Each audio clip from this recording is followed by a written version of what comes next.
I love our country, and I've proudly sworn an oath twice.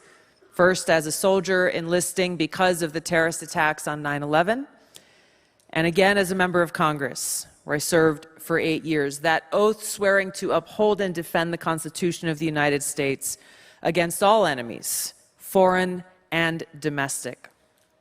So when we look at the threats that we are facing today, those threats to our freedom, those threats to our Constitution, they're not coming from some far-off land or some foreign country. Those threats are coming from within. And they're coming, unfortunately, from people who do not share our love for this country, who don't share our appreciation for our God-given rights and freedoms that are enshrined in the Constitution. And so they are willing to sacrifice all of it in their ambitious and selfish hunger for power. And it's because of this that we are here today facing an unprecedented moment where a sitting president of the United States has taken action abusing his power to direct the federal government and justice system to be used against his major political opponent in the midst of a presidential campaign, charging him with multiple crimes with an election right around the corner. This is not something that should happen in the United States of America. And it could be the final nail in the coffin of our democracy.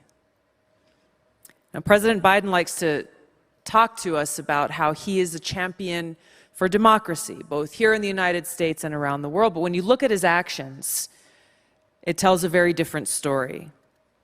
Obviously, his administration's indictment of his primary political opponent and President Trump, and their ongoing efforts to target political opponents and limit free speech, these actions remind us of the things that we see more of in authoritarian regimes in other parts of the world, where it's almost commonplace to wield the power of the state to silence or eliminate opposition. Now, we know that the heart of a functioning justice system is that if a law is going to be enforced, it needs to be enforced equally across the board. That's not what we're seeing here.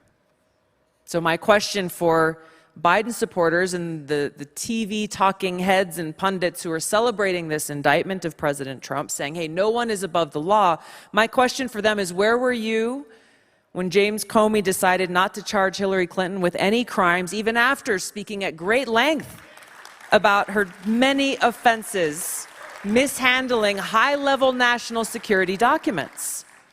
Where were your calls for accountability when President Biden himself was found to be holding classified documents in his own home and in other locations? Where were you when James Clapper and John Brennan lied under oath to the United States Congress?